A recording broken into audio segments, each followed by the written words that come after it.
Good morning, students and my dear friends. Today is 28th of June 2022, Tuesday. Motivation of the day is working hard for something we don't care about is called as stress. Working hard for something we love is called as passion. आज के discussion में हम ये सारे news article cover करेंगे। तो देख लेते हैं आज का पहला न्यूज़ आर्टिकल जो कि बिजनेस स्टैंडर्ड के पेज नंबर 1 पर दिया हुआ है। GST meet starts today with packed agenda. कल के न्यूज़ एनालिसिस में हमने डिस्कस भी किया था कि आज से और कल यानी 28 ऑफ जून से 29 ऑफ जून तक जीएसटी काउंसिल की मीटिंग होने वाली है चंडीगढ़ में, और उस मीटिंग में बहुत सारे इंपॉर्टेंट इश्यूज डिस्कस होने। तो बिजनेस स्टैंडर्ड ने आज पेज नंबर 1 पर इस न्यूज़ को कवर किया है, जहां पर कुछ इंपॉर्टेंट इश्यूज को लिस्ट डाउन किया है बिजनेस स्टैंडर्ड ने, जो कि आज की जीएसटी काउंसिल की मीटिंग में डिस्कस हो सकते हैं। पहला, रेट रिवीजन और एग्जेम्पशन को लेकर के। रेट रैशनलाइजेशन को लेकर के जो ग्रुप ऑफ मिनिस्टर्स थे उन्होंने अपनी रिपोर्ट सबमिट करी है, और ऐसा एक्सपेक्ट किया जा रहा है कि council will review the report, और आफ्टर रिव्यूइंग कुछ ऐसे गुड्स हैं जैसे कि leather goods, printing ink, LED light, इन सब पर जीएसटी रिवीजन किया जा सकता है, जीएसटी इंक्रीज किया जा सकता है। और कुछ ऐसे गुड्स हैं जिनको मास एग्जम्पशन की लिस्ट से हटाया भी जा सकता है। हालांकि रेट रिस्ट्रक्चरिंग जो है वो अभी एंटिसिपेट नहीं करी जा रही है। अभी ये कहा जा रहा है कि जो करंट जीएसटी स्लैब है वही चलेगा। Later on GST council inflation को देखते हुए बहुत सारे अदर जो इश्यूज हैं उनको अपकमिंग नेक्स्ट मीटिंग में कंसीडर कर सकती हैं। फिलहाल के लिए कुछ एग्जेम्पशन लिस्ट में मॉडिफिकेशन होगा, जीएसटी टैक्स में मॉडिफिकेशन होगा, रेट की जो स्लैब की रिस्ट्रक्चरिंग है वो इस मीटिंग में नहीं होगी। इसके अलावा जीएसटी सिस्टम रिफॉर्म्स और जो रिवेन्यू लीकेज है उसको लेकर के भी, जो इनपुट टैक्स क्रेडिट है, जो नॉन कंप्लायंस है, उसको लेकर के भी कुछ रिफॉर्म्स जो हैं वो सजेस्ट किए जा सकते हैं। जैसे कि रजिस्ट्रेशन प्रोसेस को और ज़्यादा टाइट किया जा सकता है, जियो टैगिंग, फिजिकल वेरिफिकेशन को यूज़ किया जा सकता है in order to ensure the better compliances of GST regime. इसके अलावा fantasy, casino, horse racing, betting, इन सब पर भी 28% का जीएसटी इम्पोज किया जा सकता है after the report of group of ministers. इसके अलावा जीएसटी और इकोनॉमी में जिस तरह से चैलेंजेस आ रहे हैं पोस्ट पैंडेमिक रिकवरी के समय, उससे थोड़ा सा रिलैक्सेशन टैक्स पेयर को दे सकती है GST council for relaxing certain documentation process during the compliances. तो कंप्लायंसेस को थोड़ा सा ईज आउट कर सकती है GST council, more specifically for filing the refund claim. जो रिफंड क्लेम्स फाइल होते हैं उनको लेकर के कुछ डॉक्यूमेंटेशन प्रोसेस को ईज आउट किया जा सकता है। इसके अलावा जो सबसे इम्पॉर्टेंट इशू डिस्कस होना है वो होना है कंपनसेशन एक्सटेंशन का। जो स्टेट्स गवर्नमेंट हैं वो कंटिन्यूसली डिमांड कर रही हैं कि जो कॉम्पनसेशन उनको जीएसटी रजीम के तहत मिलता था 5 साल के इनिशियल 5 ईयर्स के लिए, उसको एक्सटेंड कर दिया जाए, क्योंकि कोविड-19 के ड्यूरेशन में पिछले 2 सालों में जो स्टेट्स हैं उनका रिवेन्यू बहुत ज़्यादा इम्पैक्ट किया है, और this was the abnormal situation. ऐसी सिचुएशन जीएसटी रजीम को इम्प्लीमेंट करने से पहले एक्सपेक्ट नहीं करी गई थी, जिसकी वजह से इसके इम्पैक्ट को भी एनालाइज नहीं किया था स्टेट्स गवर्नमेंट ने। लेकिन क्योंकि पैंडेमिक आया, कोविड आया, और उसकी वजह से जो स्टेट्स हैं उनकी इकोनॉमी इम्पैक्ट हुई, तो जो जीएसटी से होने वाले बेनिफिट से जो आउटकम, जो पॉजिटिव आउटकम्स होने थे, अराइज होने थे बिकॉज ऑफ द स्पर्ज और increase in economic growth and efficiency in GST system, वो फिलहाल के लिए वो सारे एडवांटेज अभी रियलाइज या मटेरियलाइज नहीं हो पाए हैं।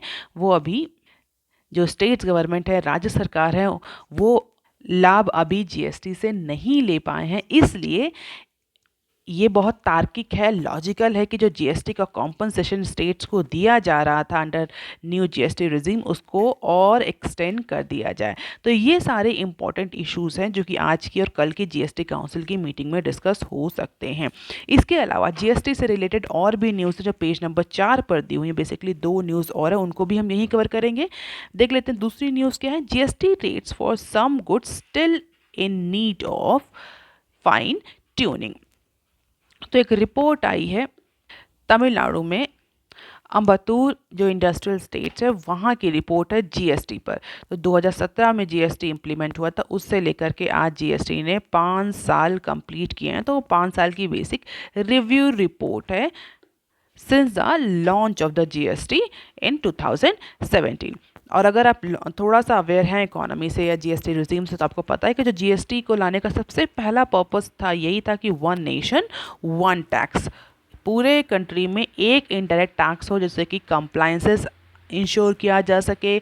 जो बिजनेसमैन है उनके लिए बिजनेस करना, टैक्स फाइल करना आसान हो, टाइम का जो लॉस है वो कम हो, रेवेन्यू लीकेज रोका जाए, एफिशिएंसी इंप्रूव करी जाए, ease of doing business improve किया जाए। ये सारे बेसिक जो ऑब्जेक्टिव्स थे वो जीएसटी के रिजीम को इम्प्लीमेंट करने से पहले स्टेट किए गए थे। लेकिन अगर जीएसटी को हम रिव्यू करें पिछले 5 साल का, तो इनमें से बहुत सारे ऑब्जेक्टिव्स ऐसे हैं या बहुत सारे पर्पस ऐसे हैं जो जीएसटी फुलफिल नहीं कर रहा। जैसे कि वन नेशन वन टैक्स, कि पूरे कंट्री में एक टैक्स लगेगा, चाहे वो 12% चाहे वो 18%। बट हम सभी जानते हैं कि यहाँ पर बहुत सारे टैक्स हैं, 0 से लेकर के 28% प्लस सेस तक का स्लैब है। इसके अलावा एग्जम्पशन लिस्ट भी है। बहुत सारे ऐसे कमोडिटीज़ भी हैं जो अभी जीएसटी के रिजीम में आते भी नहीं थे बहुत टाइम तक। तो ये बहुत सारे इश्यूज़ हैं। तो इस रिपोर्ट का ये कहना है, इन शॉर्ट में अगर मैं आपको बताऊं, तो इस रिपोर्ट का ये कहना है कि बहुत सारे गुड्स ऐसे हैं अभी भी जो कि जिनको जो इसमें टैक्स लग रहा है, उस टैक्स को जो जीएसटी उस पर अट्रैक्ट हो रहा है, वो जीएसटी को अभी भी रिवाइज करने की, रैशनलाइज करने की, फाइन ट्यून करने की ज़रूरत है। तो बेसिकली इसमें 3 तरह के ग्रुप फाइंड आउट किए इस रिपोर्ट ने। पहला, जिन्होंने जीएसटी से पॉजिटिव एडवांटेज, जिनको जिनको जीएसटी जो है वो पॉजिटिव पॉलिसी इनिशिएटिव लगा। कुछ ऐसे जो अभी भी उस पर्टिकुलर इम्पैक्ट से हर्ट हो रहे हैं। और थर्ड ग्रुप एक ऐसा ग्रुप है जिसकी मिक्स्ड फीलिंग है जीएसटी को लेकर के। और अगर एमएसएमईज की बात करिए तो जीएसटी से पहले अप्रॉक्सीमेटली 2400 एमएसएमईज थी in that particular area, but और इन तमिलनाडु जो कि रिड्यूस होकर के 1800 रह गई। तो 25% का फॉल देखने को मिला है। हालांकि कुछ इस फॉल को जीएसटी का निगेटिव इम्पैक्ट या जीएसटी की वजह से इस निगेटिव फॉल आउट को देख रहे हैं, जबकि कुछ जो इंडस्ट्री है उनका कहना है कि this is a positive sign for GST success. जो बहुत सारी फेक कंपनीज थी वो जीएसटी की वजह से रिमूव हो गई, जो एक्चुअल वर्किंग इंडस्ट्रीज थी एमएसएमईज वो ही केवल रह गई। इस तरह से थोड़ा मिक्स ग्रुप भी है जिसकी मिक्स्ड फीलिंग है। ऑल दो इस पूरी रिपोर्ट का जो जिस्ट है वो ये है कि अभी भी बहुत सारे ऐसे टैक्स स्लैब्स हैं या ऐसे स्ट्रक्चर्स हैं या ऐसे गुड्स हैं जिनके टैक्स में, जिनके जीएसटी में अभी भी फाइन ट्यूनिंग की ज़रूरत है। So this is the overall report card of GST in a particular state और इन अ डिस्ट्रिक्ट ऑफ इंडिया। अब देख लेते हैं nextly, Punjab will lose up ₹215K crore. जैसा कि अभी हमने डिस्कस किया कि जो सबसे इम्पॉर्टेंट इशू डिस्कस होना है जीएसटी काउंसिल में आज कल की मीटिंग में, वो है कॉम्पनसेशन एक्सटेंशन को लेकर के। उसी को लेकर के पंजाब ने एस्टिमेट किया, पंजाब स्टेट गवर्नमेंट ने, पंजाब राज्य सरकार ने ये अनुमानित किया है कि कॉम्पनसेशन रिजीम के ख़त्म होने की वजह से जो स्टेट का जो लॉस है वो अप्रॉक्सीमेटली 14,000 से 15,000 करोड़ रहा है इस फाइनेंशियल ईयर में, इस वित्तीय वर्ष में। क्योंकि जून 2022 को जो 5 साल का जो टाइम पीरियड था स्टेट्स को कॉम्पनसेट करने का फॉर एनी लॉस। अगर आप जीएसटी के बारे में थोड़ा सा भी जानते हैं तो जीएसटी में एक क्लॉज था। जीएसटी को इम्प्लीमेंट करने से पहले सेंट्रल गवर्नमेंट ने स्टेट्स गवर्नमेंट को ये अश्योर किया था कि आगे आने वाले 5 सालों तक अगर आपको जीएसटी की वजह से कोई लॉस होता है, रेवेन्यू लॉस, टैक्स कलेक्शन में लॉस होता है, इंडायरेक्ट टैक्स कलेक्शन में, तो उसकी भरपाई सेंट्रल गवर्नमेंट करेगा। अब वो 5 साल जो हैं वो ख़त्म हो रहे हैं और स्टेट्स जो हैं अभी भी जो जीएसटी कलेक्शन है वो उनके पिछले जो टैक्स रिजीम थे उस लेवल तक नहीं पहुंचा, उससे कम है। तो उसी लाइन में पंजाब गवर्नमेंट का, पंजाब राज्य सरकार का ये कहना है कि उसको इस जीएसटी की वजह से अप्रॉक्सीमेटली इस फाइनेंशियल ईयर में केवल और केवल 14 से 15 हज़ार करोड़ का रेवेन्यू लॉस हो सकता है अगर ये कॉम्पनसेशन जो है वो एक्सटेंड नहीं किया गया। And to give it a perspective, the loss at the lower end comprises 14.7% of the total projected revenue receipts of Punjab during financial year 23. और अपर एंड पे इसे 15.7 रखा है। तो पंजाब का ये कहना है कि 14.7% से लेकर के 15.7% तक का लॉस राज्य सरकार, पंजाब राज्य सरकार को हो सकता है वित्तीय वर्ष 2023 में, अगर ये जीएसटी कॉम्पनसेशन एक्सटेंड नहीं किया जाता है तो।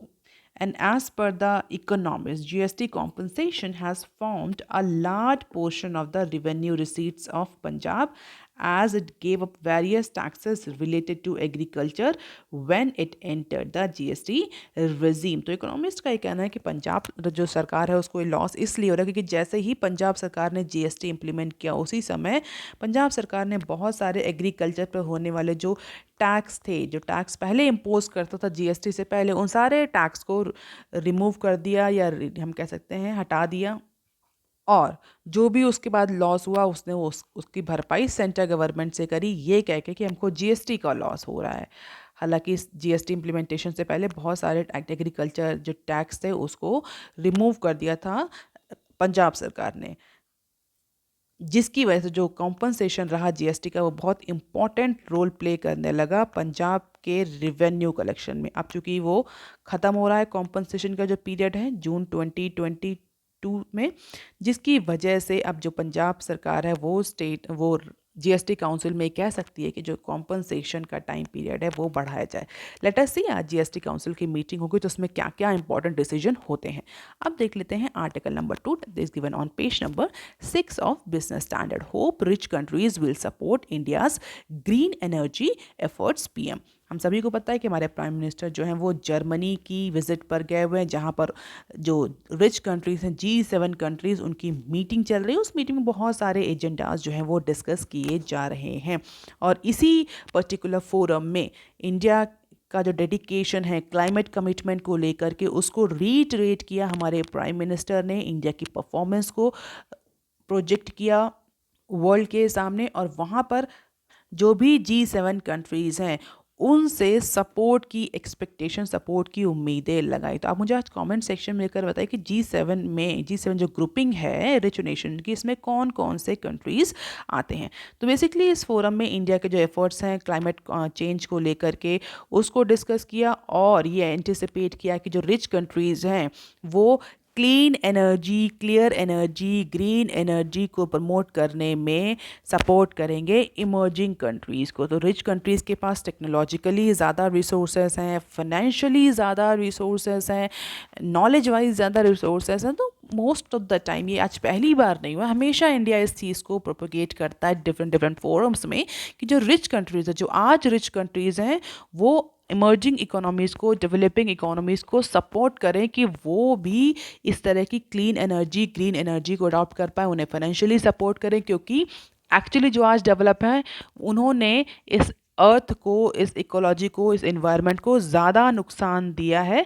अब चूंकि वो डेवलप हो चुके हैं, उनके पास अवेलेबल रिसोर्सेज हैं, उनकी इकोनॉमी डेवलप हो चुकी है, उनकी सोसाइटी डेवलप हो चुकी है, तो अब ये उन पर मॉरल रिस्पॉन्सिबिलिटी बनती है कि जो उन्होंने नुकसान किया है सोसाइटी को, इकोलॉजी को, वो रिटर्न करें in the form of helping the emerging, developing and under developed nation to achieve the very same target और वेरी सेम स्टेटस। और इस फोरम पर भी जो हमारे प्राइम मिनिस्टर हैं उन्होंने भी जो सेशन था investing in a better future climate energy health at G7 summit, उस पर्टिकुलर सेशन में इंडिया का जो रोल है क्लाइमेट चेंज को लेकर के, इकोलॉजी को लेकर के, इन्वायरमेंट को लेकर के, उसको एम्फसाइज़ किया। इंडिया के जो टारगेट्स हैं कि इंडिया आगे आने वाले टाइम में अपनी जो एनर्जी मिक्स है उसका 40% जो है वो नॉन फॉसिल फ्यूल सोर्सेज से, इट मीन्स रिन्यूएबल रिसोर्सेज से अचीव करेगी आगे आने वाले 9 सालों में। उस कमिटमेंट को भी रीट्रेट किया। इंडिया का जो NDC है, नेशनल डिटरमाइंड कंट्रीब्यूशन है, जो कार्बन एमिशन को लेकर के टारगेट है, ये सारे टारगेट बताए उस फोरम में और कहा कि जो रिच कंट्रीज़ हैं वो इंडिया को इस टारगेट को अचीव करने में हेल्प करें। जहाँ पर एथेनॉल ब्लेंडिंग को लेकर के भी इंडिया का जो परफॉर्मेंस रही पिछले लास्ट 5 महीनों में, उसको भी हमारे प्राइम मिनिस्टर ने emphasize किया। So India has the world's first fully solar power operated airport. India's huge railway system will become the net zero in this decade. तो ये सारे ऑब्जेक्टिव्स हैं इंडिया के कार्बन एमिशन को लेकर के, ग्रीन हाउस को लेकर के, नॉन फॉसिल फ्यूल सोर्सेज को लेकर के। आप मुझे कमेंट सेक्शन में लेकर के बता सकते हैं कि इंडिया का ऐसा कौन सा पहला फुली सोलर ऑपरेटेड एयरपोर्ट है। आप मुझे कमेंट सेक्शन में लिख करके बता सकते हैं। If you are preparing for any exam, this is a probable question, this may be the probable question. और इसी सारे एम्बिशन के लिए, इन्हीं सारे ऑब्जेक्टिव्स के लिए, carbon emission, green house gas effect, electric vehicle, green energy, ethanol blending, renewable energy sources, इन सब को सपोर्ट करने के लिए, इन सब को अचीव करने के लिए, इन टारगेट्स को अचीव करने के लिए, परफॉर्मेंस को इम्प्रूव करने के लिए जो G7 कंट्रीज़ हैं, रिच कंट्रीज़ हैं, वो इंडिया के एफर्ट्स को सपोर्ट करें। और इंडिया में उन्होंने अपॉर्चुनिटीज़ ही बताई कि बहुत सारी अपॉर्चुनिटीज़ हैं, आप आएँ इंडिया में इन्वेस्ट करें। India is a huge market किसी भी तरह की टेक्नोलॉजी के लिए, किसी भी तरह के नए प्रोडक्ट और सर्विसेज के लिए। So G countries can invest in research, innovation and manufacturing in this field. तो sustainable field, green energy, clean energy, इस फील्ड में इमेंस अपॉर्चुनिटीज़ अवेलेबल हैं, ऐसा हमारे प्राइम मिनिस्टर ने बोला। And also called a movement life style for environment in Glasgow last year. तो world environment day पर जो कैंपेन लॉन्च हुआ था, लाइफ कैंपेन, ये आप याद रखेंगे, ये भी एक प्रोबेबल क्वेश्चन हो सकता है। तो उस गोल का, उस पर्टिकुलर इनिशिएटिव या कैंपेन का जो ऑब्जेक्टिव था वो ये था कि इको फ्रेंडली लाइफ स्टाइल को इनकरेज किया जाए। आज के टाइम में लाइफ स्टाइल जिस तरीके से चल रही है, that is living largest carbon footprint, तो उसको रिड्यूस करने के लिए इको फ्रेंडली जो लाइफ स्टाइल है उसको प्रमोट किया जाए। तो ये बेसिक पर्पस है लाइफ कैंपेन का, जो कि अभी रिसेंटली ग्लासगो में लॉन्च हुई थी। और सर्कुलर इकोनॉमी का जो रोल है उसको भी एम्फेसाइज किया, और ये भी बोला हमारे प्राइम मिनिस्टर ने कि इंडियन जो कल्चर है, इंडियन जो लाइफस्टाइल है, वो ऑलरेडी सर्कुलर इकोनॉमी को प्रमोट करती है, इसका इंटीग्रल पार्ट है। Circular economy basically recycling, reusing और रिड्यूस के कंसेप्ट पर बेसिस है। मीन्स जो कंजप्शन है, जो ऐसा नॉन इको फ्रेंडली कंजप्शन है, रिसोर्सेज का यूटिलाइजेशन है, उसको रिड्यूस किया जाए, रीसाइकिल को प्रमोट किया जाए, रीयूज़ को प्रमोट किया जाए, जिससे कि सस्टेनेबल इकोनॉमी की तरफ जो ग्लोब है, वर्ल्ड है, कंट्री है, वो मूव कर सके। So this is the concept of circular economy. और इस समय गवर्नमेंट का फोकस बहुत ज़्यादा है सर्कुलर इकोनॉमी को लेकर के। तो जो last time life style for environment initiative campaign launch हुआ था, उससे लेकर के इंडिया के अलाइनमेंट को एम्फसाइज किया। ओवरऑल इंडिया का सस्टेनेबल डेवलपमेंट को लेकर के, सस्टेनेबिलिटी को लेकर के इंडिया के क्या एफर्ट्स हैं, इंडिया ने क्या टारगेट सेट किए हैं, इंडिया ने क्या कमिटमेंट किए हैं, उन सब पर G7 कंट्रीज़ की हेल्प मांगी है हमारे प्राइम मिनिस्टर ने। उन्हें इनवाइट किया है कि वो आए इंडिया में और इस सेक्टर में इन्वेस्ट करें, because there is a immense opportunities available for them in India. अब देख लेते हैं article number 3, that is given on page number 6 of Business Standard. Gig workforce may hit 23.5 million by financial year 30. Gig workforce, platform workforce, ad hoc workers, contractual workers, temporary workers, they basically same line के workers होते हैं जो कि permanent job पर नहीं होते, freelancer की तरह काम करते हैं। जब कंपनी को ज़रूरत होती तब उन्हें कंपनी अपॉइंट करती है, और जब उनका काम पूरा हो जाता है तो वो जो एक वर्कर्स होते हैं वो उस पर्टिकुलर कंपनी को छोड़ देता है। और गिग वर्कर्स इनफॉर्मल वर्कर्स जो अपने लिए खुद के लिए काम करते हैं, फ्रीलांसर काम करते हैं, किसी पर्टिकुलर कंपनी से, किसी पर्टिकुलर ऑर्गेनाइजेशन से एसोसिएट नहीं होते। तो हालांकि थोड़ा थोड़ा डिफरेंस होता है gig workers, platform workers, informal workers में, but that is not a matter of concern here. यहाँ पर एक एनालिसिस है जो कि नीति आयोग ने रिलीज़ करी है मंडे को। That particular analysis is related to the Indian gig workforce. So India में जो contractual gig workforce, temporary workforce, ad hoc workforce जो जिस तरीके से इंक्रीज हो रही है ईयर बाय ईयर, उसको देखते हुए नीति आयोग ने कुछ प्रोजेक्शन किए हैं कि आगे आने वाले सालों में, यानी फाइनेंशियल ईयर 30 तक अप्रॉक्सीमेटली कितनी गिग वर्कफोर्स होगी इंडिया में। हालांकि इंडिया की बात करें तो इंडिया में थोड़ा सा भी ट्रेंड रहा है, अगर आप लास्ट कुछ डिकेड्स को देखें तो हमारा परमानेंट जॉब्स को लेकर के, परमानेंट काम को लेकर के फॉर्मल वर्क को लेकर के ज़्यादा इंक्लिनेशन रहता है। But now these days because of the technology, because of the social and demographic changes, gig workers जो हैं वो भी बहुत ज़्यादा नंबर में बढ़ रहे हैं। Now individuals do not want to associate themselves permanently with one company. They want to move between the country on the basis of the opportunities available to them. और आगे आने वाला जो टाइम पीरियड है वो भी गिग वर्कर्स का, companies जो हैं वो स्किल्स पर ज़्यादा फोकस करेंगी रादर देन रिटेंशन पर या अदर एस्पेक्ट पर।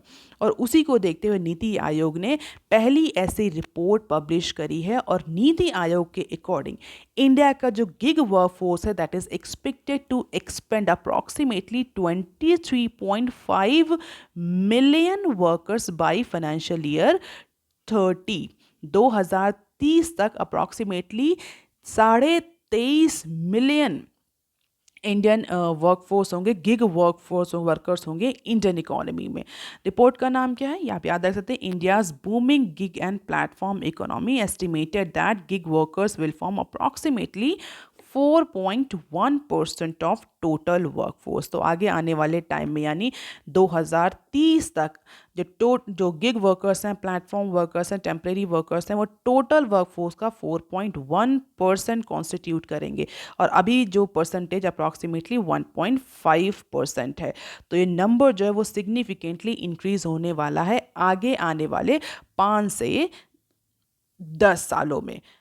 और ऐसा नहीं है कि वो किसी पर्टिकुलर सेक्टर स्पेसिफिक है, सारे सेक्टर में ऑल अक्रॉस द सेक्टर ये जो गिग वर्क है, टेम्परेरी वर्कर्स हैं, प्लेटफॉर्म वर्कर्स हैं, एडॉक वर्कर्स हैं, कॉन्ट्रेक्चुअल वर्कर्स हैं, इनका जो सिनेरियो हो वो एक्सपेंड होगा। But 43% of the jobs are medium skilled, 22% are high skills and about 31% are low skilled। ये ऐसा सिनेरियो रहेगा। और नीति आयोग की रिपोर्ट के अकॉर्डिंग गिग वर्कर्स क्या हैं, those engage in livelihood outside the traditional employer and employ arrangement. किसी भी तरह के वो एम्प्लॉय कॉन्ट्रैक्ट में नहीं बंधते हैं, या हम बोल सकते हैं कि टर्म्स जो परमानेंट टाइप के वर्कर्स होते हैं उसमें परमानेंट जॉब में नहीं जाते हैं। They can broadly be classified into platform workers and non platform based workers. अगर हम बात करें कि प्लेटफॉर्म बेस्ड वर्कर या प्लेटफॉर्म वर्कर्स क्या है, क्योंकि जो गिग वर्ड है नाउ दीज डेज बहुत ज़्यादा यूज़ होता है अपने न्यूज़पेपर्स में, और बहुत ज़्यादा अपने टीचर्स अपने फ्रेंड्स के मुंह से भी सुना होगा इस वर्ड को, प्लेटफॉर्म वर्कर्स। तो बेसिकली प्लेटफॉर्म वर्कर्स ऐसे वर्कर्स होते हैं whose work is based on online software apps, digital platforms such as food aggregator platforms Zomato, Swiggy, Ola, Uber। तो इस प्लेटफॉर्म को यूज़ करते हुए जो ड्राइवर्स, डिलीवरी मैन काम करते हैं, they all are called as a platform workers. Directly associate नहीं होते हैं कंपनी से, उससे ऑनलाइन सॉफ्टवेयर या उसके ऑनलाइन जो एप्लीकेशंस हैं उससे एसोसिएट होते हैं, इन्हें बोलते हैं platform workers. Non platform workers basically causal ways or own account workers in conventional sector engage in either part time और full time। तो नॉन प्लेटफॉर्म वर्कर जो कंपनी से डायरेक्टली एसोसिएट होते हैं, हो सकता है वो परमानेंट वर्कर्स हो सकता है वो टेम्परेरी वर्कर्स हो सकता है वो फुल टाइम वर्कर्स हो सकता है वो पार्ट टाइम वर्कर्स हो। तो ये बेसिक डिफरेंस होता है प्लेटफॉर्म वर्कर्स में और नॉन प्लेटफॉर्म वर्कर्स में। और नीति आयोग ने भी सेम क्लासिफिकेशन यूज़ किया है इस रिपोर्ट में। इसके अलावा इस रिपोर्ट में इस पर डिफरेंट जो चैलेंजेस फेस करेंगे sectors because of this increasing number, उन सबको भी एड्रेस किया है। और जो टॉप चैलेंज नीति आयोग ने लिस्ट डाउन किए वो ये हैं, job security, irregularity of the wages, uncertain employment status of the worker. तो ये टॉप 3 जो चैलेंजेस हैं नीति आयोग ने आइडेंटिफाई किए हैं because of this trend of increasing gig worker और गिग इकोनॉमी। और प्लेटफॉर्म वर्कर्स को मोस्ट ऑफ द टाइम हम इंडिपेंडेंट कॉन्ट्रैक्टर्स भी कहते हैं। It means they do not join any company through the contractor, और वो कोई डायरेक्टली भी कोई कंपनी नहीं ज्वाइन करते हैं, वो खुद ही अपनी ही चॉइस से अपने ही अरेंजमेंट के थ्रू कंपनी को ऑनलाइन प्लेटफॉर्म या ऑनलाइन पोर्टल के थ्रू ज्वाइन करते हैं।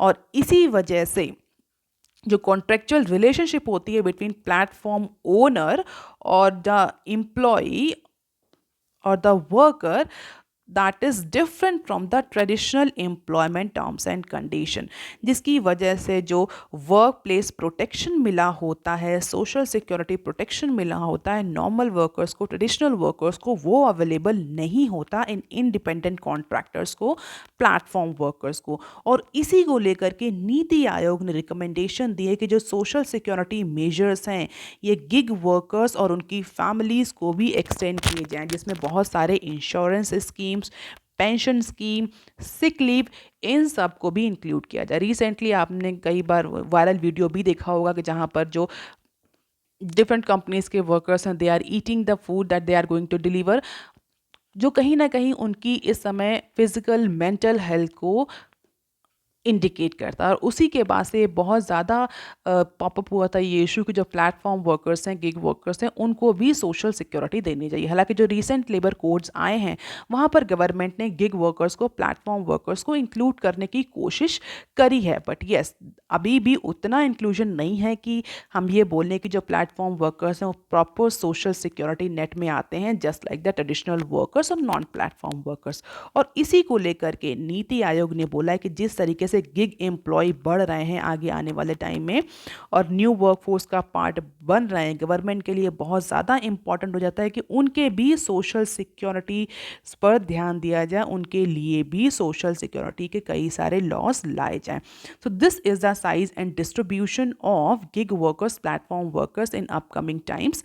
जैसा कि हमने डिस्कस किया कि 23.5 मिलियन जो गिग प्लेटफॉर्म वर्कर्स है, जो गिग वर्कफोर्स हैं, वो होने वाले हैं आगे आने वाले टाइम में। That 6.7% of non farm workers, and this is the industrial distribution, and these are the likely solutions of their problem. Challenges क्या हैं? Job security, irregular wages, uncertain employment status, lack of internet and digital technology access, contractual relationship is also causing another problem with their employers, and stress management, बहुत सारे other issues भी हैं। And these are the likely solutions that Niti Aayog has recommended to the government. Let us see how government will take up this particular report और कैसे आगे government जो gig workers हैं उनको, उनके इश्यूज को कंसीडर करती है। अब देख लेते हैं some other news clip. Credit card spend hits fresh high in May. So credit card का जो एक्सपेंडिचर है, जो क्रेडिट कार्ड यूजर्स है, वो मई के महीने में अप्रॉक्सीमेटली 1.14 ट्रिलियन तक पहुंच गया। अप्रॉक्सीमेटली 8% की ग्रोथ देखी गई है in comparison to the month of April, and this data is release by Reserve Bank of India. और पिछले साल के कंपैरिजन में 118% ग्रोथ है क्रेडिट कार्ड के एक्सपेंडिचर में। तो somewhere indicating that individuals are opting for credit cards, expenditures are increasing, economies are getting revive. और अगर बैंक्स की बात करें तो HDFC, Axis bank, SBI card, ICICI bank, इन सारे बैंक्स के कार्ड में, क्रेडिट कार्ड में सेलिंग में इम्प्रूवमेंट हुआ है और एक्सपेंडिचर में improvement, and this is the plastic love credit card expenditure और spends in terms of rupee trillion from April 21 to May 22। अब देख लेते हैं next clip. Vedanta turns to LIC for ₹5K crore. तो यूएस में जिस तरीके से इंटरेस्ट रेट इंक्रीज हो रहे हैं उसके बाद से फॉरेन मार्केट से पैसा उठाना इंडियन जो कंपनीज हैं, इंडियन फर्म्स हैं, उनके लिए ज़्यादा एक्सपेंसिव हो गया है। That is why Indian firms or one of the very important mining major, that is Vedanta Limited, is likely to have struck a direct transaction with LIC to raise approximately 4,809 crore through 10 years bond. As per the multiple sources, जो Vedanta company है, Vedanta limited, वो LIC के पास जा रही है 5,000 करोड़ का fund raise करने के लिए थ्रू 10 ईयर्स बॉन्ड, क्योंकि इस समय फॉरेन मार्केट से पैसा उठाना, मोर स्पेसिफिकली यूएस मार्केट से पैसा उठाना ज़्यादा कॉस्टली हो गया है। This is the Indian firms offshore borrowing since March, April and May. और ऐसा एंटिसिपेट किया जा रहा है कि जून में बहुत ज़्यादा फॉल करेगा, क्योंकि इस समय इंटरनेशनल मार्केट में बॉन्ड को रिलीज करना कॉस्टली अफेयर है। अब देख लेते हैं next tip. 7 out of 9 neighbouring nations charge less for petrol than India. तो बिजनेस स्टैंडर्ड ने एक एनालिसिस करी है और इस एनालिसिस के अकॉर्डिंग जो पेट्रोल के प्राइसेस हैं, डीजल के प्राइसेस हैं, इंडिया के आसपास के नेबरिंग नेशन में उसको चॉक डाउन किया है। और उस स्टडी के अकॉर्डिंग द एवरेज ऑफिस गोवर in most neighbouring countries spend less on fuel than in India. तो ये जो ग्राफ है, चार्ट है, आप देख सकते हैं what are trip to the fuel station cost and daily litres of petrol a person by with the countries per capita GDP. तो फ्यूल शॉर्टेज जिस तरीके से हो रही है कि केवल कंट्री में ही नहीं, all across the world because of the Russia Ukraine crisis, उसको देखते हुए जियो जो एक ग्लोबल पेट्रोल प्राइस .com एक कंपनी है, उसने ये एनालिसिस प्रेजेंट करी है कि इंडिया में जो पर लीटर पेट्रोल प्राइस है वो इंडिया के जो 9 नेबर कंट्रीज़ हैं उनमें से 7 नेबर कंट्रीज से ज़्यादा है। तो हम देखें Nepal, China, US, Sri Lanka, Myanmar, Bhutan, Pakistan, Bangladesh, Afghanistan, Maldives, इन सब का अगर हम कंपैरिजन करें तो इंडिया जो है वो 7 अपने नेबरिंग कंट्री से ज़्यादा कॉस्टली पेट्रोल सेल कर रहा है अभी फ़िलहाल as of now in the market because of the increasing और shooting global crude oil prices. This is a report that somewhere indicates that petrol in India is 2.6% more expensive than US and their per capita gross product is 30 times of India.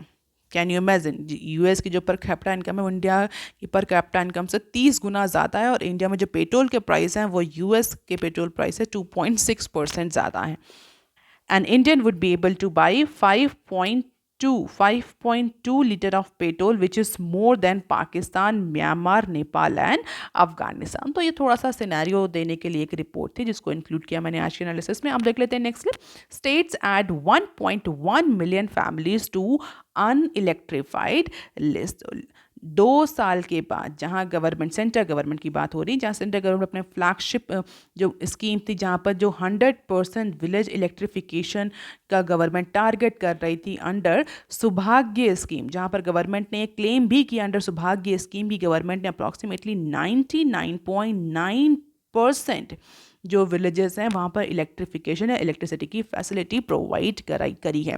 इसी claim के साथ बहुत सारे ऐसे states हैं, बहुत सारी ऐसी राज्य सरकार हैं जिन्होंने अप्रॉक्सीमेटली 1.1 मिलियन या हम बोल सकते हैं अप्रॉक्सीमेटली 11 लाख जो रूरल हाउस होल्ड्स हैं उनको अभी भी इलेक्ट्रिसिटी ग्रिड से कनेक्ट नहीं किए। कुछ स्टेट्स में अगर स्टेट्स के नंबर को कंबाइंड करें तो अप्रॉक्सीमेटली 11 लाख ऐसे हाउस होल्ड्स हैं, रूरल हाउस हैं जो अभी भी इलेक्ट्रिसिटी ग्रिड से कनेक्टेड नहीं हैं। And this new list includes the earlier unwilling households that have now agreed to have a metered connection and also those built or discovered in the state service since 2019। तो इस 11 लाख की list में वो सारे house holds में जिन्होंने पहले electrification के लिए मना कर दिया था, मीटर्ड कनेक्शन के लिए मना कर दिया था, but now they are agreed. इसके अलावा ऐसे बहुत सारे हाउस होल्ड जो कि उस पर्टिकुलर सौभाग्य स्कीम में कनेक्ट नहीं हो पाए थे, उन सब का सर्वे 2019 से चल रहा था। और अगर इस सर्वे को देखें तो आसाम और उत्तर प्रदेश ऐसे स्टेट्स हैं that have the majority of such new editions. इसके अलावा अरुणाचल प्रदेश, बिहार, मध्य प्रदेश, मणिपुर, मेघालय, नागालैंड, राजस्थान जैसे स्टेट्स भी हैं। तो आप देख सकते हैं इस पर्टिकुलर टेबल को to just have the understanding of the electrification of Indian villages और connectivity of electricity into Indian rural sector. अब देख लेते हैं next clip. NMDC steel plant sale में फेच अप अप्रॉक्सीमेटली $4 बिलियन। तो इस स्टील प्लांट का डीमर्जर होने वाला है। बैंक्स और जो शेयर होल्डर्स हैं इस मिनरल फर्म्स के, NMDC के, ये रेडी हैं इस पर्टिकुलर स्टील कंपनी के डीमर्जर के लिए। और इस डीमर्जर के बाद ऐसा एंटिसिपेट किया जा रहा है कि जो एंटिटी बनेगी उसका डिसइन्वेस्टमेंट होगा क्योंकि गवर्नमेंट का अप्रॉक्सीमेटली 60% स्टेक है कंपनी में and it government is keen to sell it stake in the 3 million tonne per annum steel plant that is established in Chhattisgarh. तो इसीलिए इस पर्टिकुलर स्टील प्लांट का डीमर्जर हो रहा है। डीमर्जर के बाद से गवर्नमेंट जो है वो अपना स्टेक सेल करेगी और ऐसा एंटिसिपेट किया जा रहा है कि अप्रॉक्सीमेटली $4 बिलियन का जो फंड है, जो अमाउंट है, वो गवर्नमेंट रेज कर सकती है through this disinvestment process. And under this demerger plan, the steel company would have the minor shareholding in NMDC and approximately 18K crore invested by NMDC in the steel plant should be transferred to Nagarmar Integrated Steel Plant as equity. सो फिलहाल के लिए NMDC और government जो disinvestment है उससे related ये news है. तो that is all for today students. If you want lecture PDF, you can join my Telegram channel. You can also follow me on other social media platforms. If you have any query and suggestion, you can write on comment section below. Please like, share and subscribe. Thank you.